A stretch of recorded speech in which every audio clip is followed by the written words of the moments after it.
नमस्ते dear students. बहुत बहुत स्वागत है आपका पीटी एजुकेशन चैनल पे। मैं हूं गौरव चोपड़ा और आज मैं आपके लिए एक बहुत ही इंटरेस्टिंग टॉपिक लाया हूं।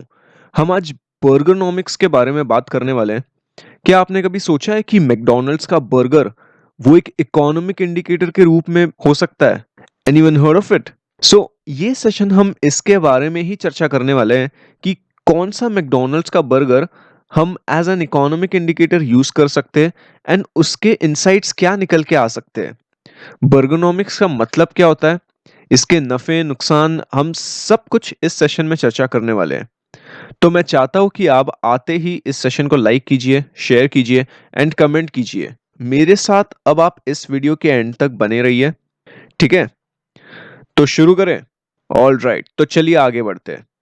तो बर्गोनॉमिक्स जानने से पहले मैं आपको पहले पीपीपी का कॉन्सेप्ट शॉर्ट में समझा दूं, क्योंकि PPP is the crux of the concept of burgernomics. ठीक है, तो पीपीपी मतलब परचेजिंग पावर पैरिटी। अब परचेजिंग पावर का लिटरल मीनिंग है खरीदने की ताकत, एंड पैरिटी इज इक्वालिटी, यानी एक सरी का, इक्वल। पैरिटी का मतलब इक्वल होता है।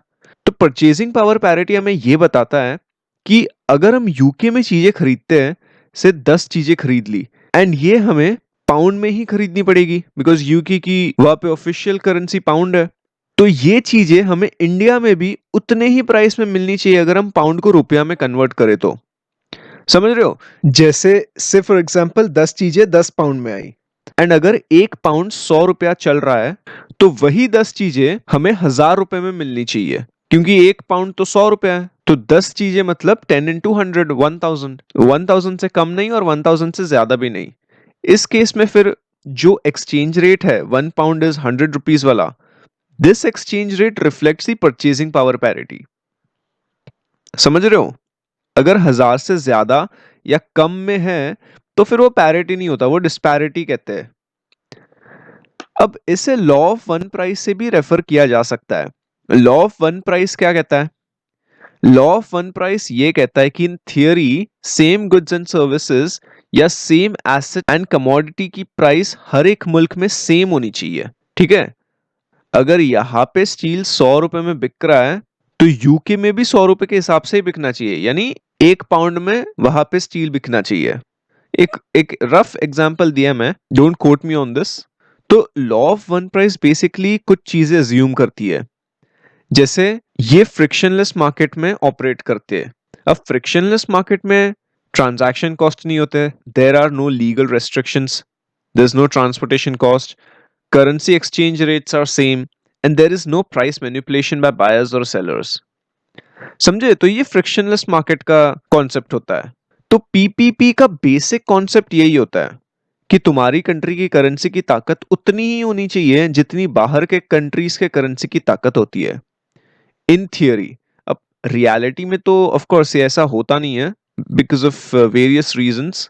तो यूके में अगर 10 पाउंड में यही चीजें आ रही है, तो assuming 1 pound is 100 rupees, India में भी वही चीजें 1000 रुपए में आनी चाहिए। समझ रहे हो? So the concept of burgernomics is something same. Burgernomics basically economics of burger के रेफरेंस में कहा जाता है। Economics plus burger, बर्गोनॉमिक्स।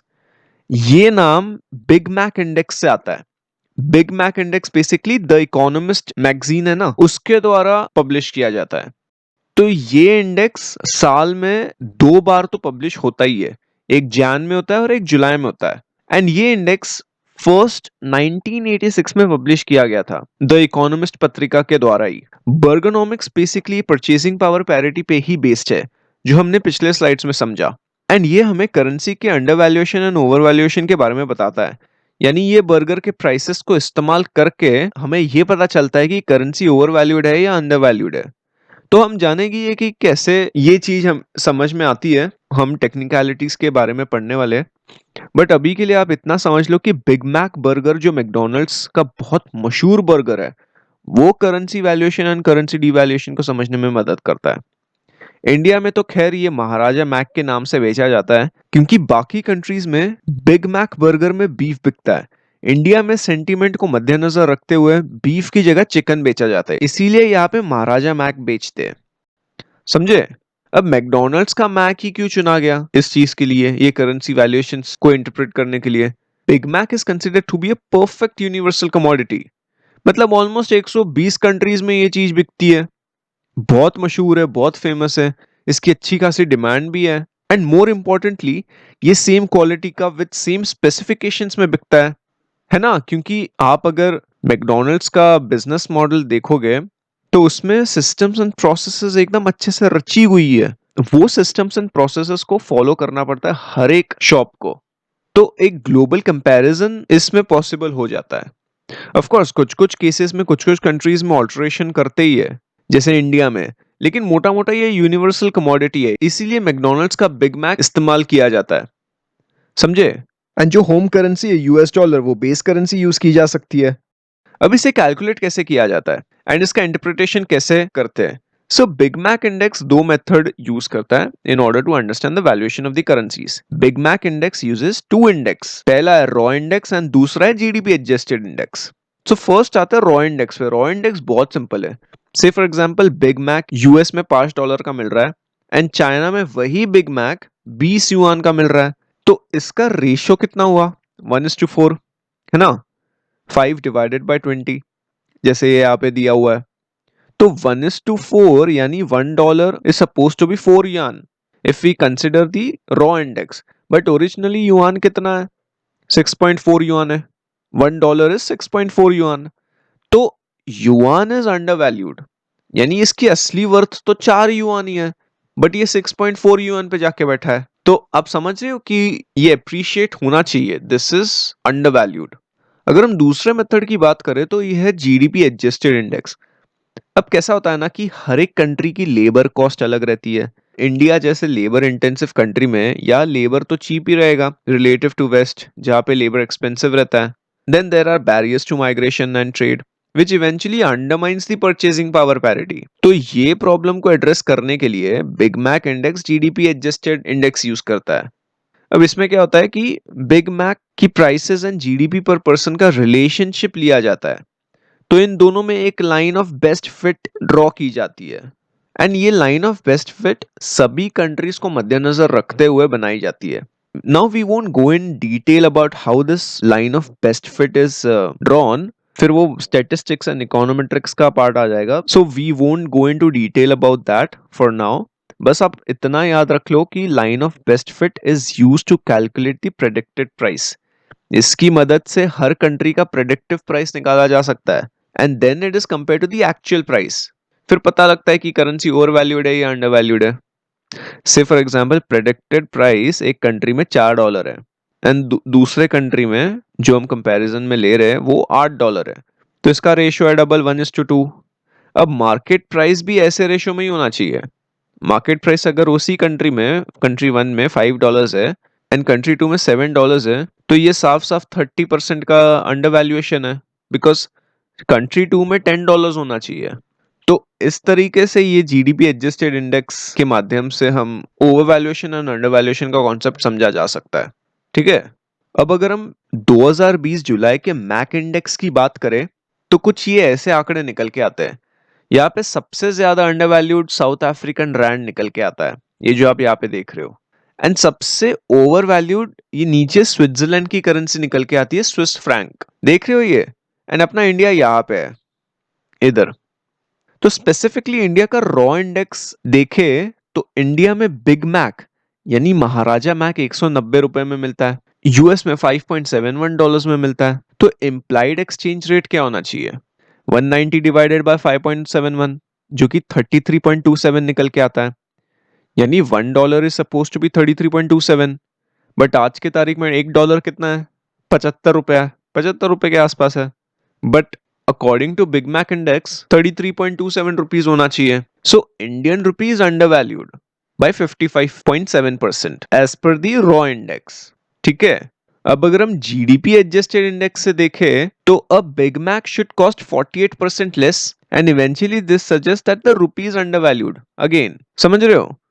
तो ऐसे समझा जा सकता है कि हर एक करेंसी का वैल्यूएशन किस तरफ है, ओवर वैल्यू है या अंडर वैल्यूड है। अब एक और इंट्यूटिव ग्राफ मैंने यहाँ पे लगा दिया है।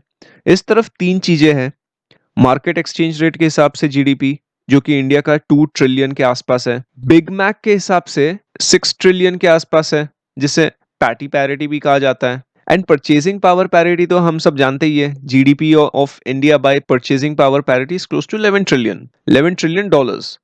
तो ऐसा हर एक कंट्री का यहाँ दे रखा है। इस तरफ वर्ल्ड बैंक के पीपीपी के फिगर्स दे रखे हैं एंड बिग मैक इंडेक्स के फिगर्स दे रखे हैं। तो इन्हें कंपेयर करें तो currency over value and under value हम निकाल सकते हैं।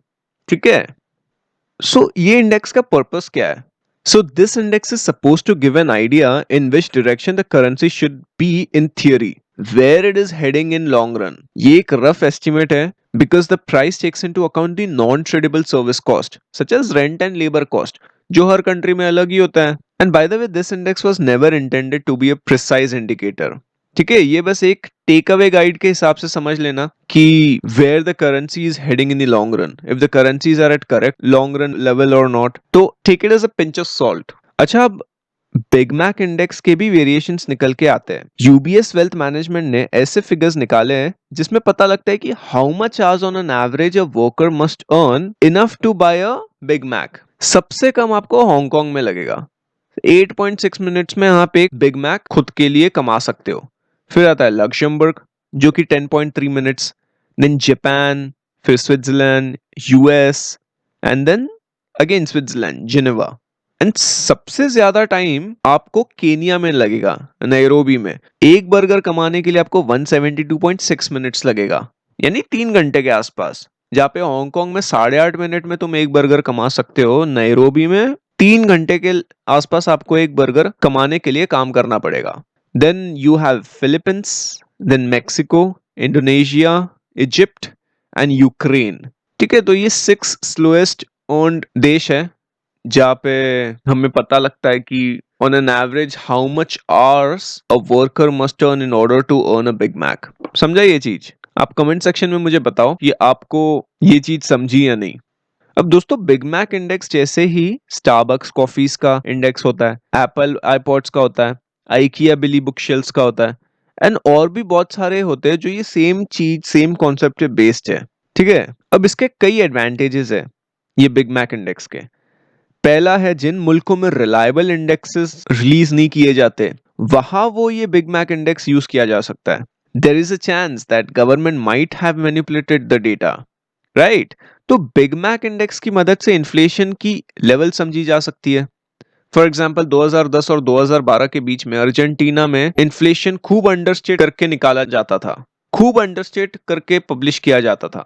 यानी कंट्री का इन्फ्लेशन रेट 10% दिखाया जा रहा था, बट ये बर्गर इन्फ्लेशन के माध्यम से वो फिगर 19% निकल के आ रहा था।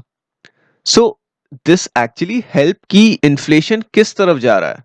सो essentially this helps when there is no reliable index. दूसरा फायदा, इन्वेस्टर्स के लिए बहुत आसान हो जाता है। इन्वेस्टर्स को समझ आ जाता है कि करेंसी ओवर वैल्यूड है या अंडर वैल्यूड है एंड इवेंचुअली उसे इन्फ्लेशन का भी पता लगता है कि इन्फ्लेशन किस तरफ चल रहा है। So he can take an informed decision in investing his money into the market. And moreover, inflation तो पॉलिसी मेजर्स में भी काम आता है, ये पता लगाने के लिए कि क्या वो प्रोडक्ट पे टैरिफ जस्टिफाइड है या नहीं। तो इवेंचुअली इसके फायदे हैं, बट इसके नुकसान भी है। यानी इसका क्रिटिसिज्म एनालिस्ट एंड एक्सपर्ट्स ने किया हुआ है। अब रिसर्च दर्शाता है कि purchasing power parity short term में काम नहीं करता एंड लॉन्ग टर्म में भी ये अप्लाई होगा या नहीं ये थोड़ा डाउटफुल है। तो short term and long term का ये डिस्पैरिटी क्यों होता है? माइकल पक्को एंड पेट्रिशिया पोलार्ड, इन दोनों ने अपने 2003 के रिसर्च पेपर बर्गोनॉमिक्स में बेसिकली ये चीज हमें समझाई है कि इसमें लूपहोल्स क्या निकल के आते हैं। पहला है ट्रांसपोर्टेशन कॉस्ट। से फॉर एग्जांपल जो रॉ मटेरियल्स है या जो इंग्रेडिएंट्स यूज किए जाते हैं प्रोडक्ट में बनाने के लिए वो लोकली प्रोड्यूस नहीं हो रहे। जैसे कनाडा में एग्रीकल्चर इतना हो नहीं पाता क्योंकि वहां काफी टाइम तक ठंड पड़ती है, बर्फ पड़ती है। तो जो भी खाने की चीजें होती है वो यूएस या मेक्सिको या दूसरे मुल्कों से इंपोर्ट की जाती है। सो इंपोर्टेड गुड्स की प्राइसेस तो बढ़ी जाएगी ना as compare to the price of same good if produced locally, क्योंकि ट्रांसपोर्ट करने का खर्चा भी तो लगेगा ना। दूसरा है टैक्सेस। अगर एक कंट्री दूसरे कंट्री के मुकाबले सेल्स टैक्स या वैट ये सब चीजें प्रोडक्ट पे चार्ज करने लगे तो उस प्रोडक्ट की फाइनल प्राइस तो डिफरेंट ही होने वाली है। उस प्रोडक्ट की फाइनल प्राइस ज्यादा ही होगी दूसरे मुल्कों के कंपैरिजन में। Then we have government interventions. तो समझो कि अगर गवर्नमेंट ने रॉ मटेरियल्स या जो भी कंट्री में एसेंशियल इंग्रेडिएंट्स है उस प्रोडक्ट को बनाने में, तो वो इंग्रेडिएंट्स पे गवर्नमेंट ने इंपोर्ट टैरिफ्स लगा दिए, तो प्रोड्यूसर को तो वो प्रोडक्ट बनाने की कॉस्ट तो बढ़ी जाएगी एंड अल्टीमेटली ये cost final MRP maximum retail price पे रिफ्लेक्ट होगी। इंपोर्ट टैरिफ्स क्यों लगाते हैं? In order to restrict supply, right? And then eventually demand rises, and जब डिमांड बढ़ती है तो प्राइस भी बढ़ेगी। एंड ये तो हमने एक ही कंट्री के बारे में बात की है। मानो अगर कोई और कंट्री में वो रॉ मटेरियल्स पे रेस्ट्रिक्शंस हो ही नहीं, यानी इंपोर्ट टैरिफ्स नहीं लगाए गए दूसरे कंट्री के गवर्नमेंट ने, तो उस कंट्री में फाइनल प्रोडक्ट की प्राइस रिलेटिवली कम होगी। ठीक है, अगला आता है नॉन ट्रेडेड सर्विसेज पे। अब नॉन ट्रेडेबल सर्विसेज मतलब रेंट हो जाता है, कॉस्ट ऑफ लेबर हो जाता है, जो कि नॉन ट्रांसफरेबल है। These cost are unlikely to be equal on an international level. So according to PPP, अगर नॉन ट्रेडेबल सर्विस की कॉस्ट एक मुल्क में दूसरे मुल्क से ज्यादा है, से कंट्री ए में नॉन ट्रेडेबल सर्विस की कॉस्ट ज्यादा है कंट्री बी के कंपैरिजन में, तो कंट्री ए के गुड्स एक्सपेंसिव हो गए, which will further cause its currency to be overvalued relative to the country where the price of non-traded service are low. Next है market competition. Market competition मतलब उस country के goods की prices company जानकर बढ़ा रही है। ऐसा क्यों करती है company? The company might have a competitive advantage over other sellers, यानी कंपनी कम पैसों में अच्छी क्वालिटी बना पा रही है उस प्रोडक्ट को, ये एक रीजन निकल के आ सकता है। दूसरा होता है कि company might be enjoying monopoly, उसके पास मोनोपोली हो, यानी उस मार्केट में वो कंपनी सिर्फ अकेली ही ऑपरेट कर रही हो। बिग मैक इंडेक्स का एक और क्रिटिसिज्म निकल के आता है कि ये इंडेक्स में सिर्फ एक ही प्रोडक्ट है। सीपीएम एक ऐसा बास्केट ऑफ प्रोडक्ट होता है ना, तो बिग मैक इंडेक्स में बेसिकली एक ही आइटम यूज होता है जो कि है Big Mac burger, but other economic indicators like CPI factors in many different products and services. ठीक है, एंड एक और क्रिटिसिज्म निकल के आता है कि डाइन इन मैकडी में करना और दूसरे रेस्टोरेंट्स यानी लोकल रेस्टोरेंट्स में डाइन इन करना, इन दोनों में बिल का बहुत फर्क आ सकता है। McD is expensive, local restaurant शायद यही टाइप का बर्गर सस्ते में बेच रहा हो, या इंडिया में कितना ऐसा होता है कि नहीं? मैकडी को रेप्लिकेट करने वाले कितने लोकल रेस्टोरेंट्स खुल चुके हैं। अब आपके ही शहर में देख लो, अगर है तो फिर मुझे कमेंट सेक्शन में बताओ। तो ये थी बेसिकली बर्गरनॉमिक्स की स्टोरी, बर्गरनॉमिक्स का कॉन्सेप्ट। तो हमने इस सेशन में बिग मैक इंडेक्स के बारे में पढ़ा, उसे समझा, जाना कि कहाँ क्या कैसे इस्तेमाल होता है, इंक्लूडिंग एडवांटेजेस एंड डिसएडवांटेजेस। तो इन सब के बारे में हमने अभी अच्छे से पढ़ लिया। एंड आप मुझे बताइए कि आपको क्या चीज इंटरेस्टिंग लगी। ठीक है, how did you like this session? Let me know in the comment section down below. आज के लिए बस इतना ही रखते हैं। If you like this video, make sure you hit that like button, share this video with your like minded friends, colleagues, and अगर आपका कोई सवाल या सुझाव हो तो उसे कमेंट सेक्शन में जरूर बताइए। We now come to an end to this session. Here are some useful resources for you from PD family, make use of these. उम्मीद करता हूँ यह सेशन आपको पसंद आया होगा। नमस्ते, जय हिंद।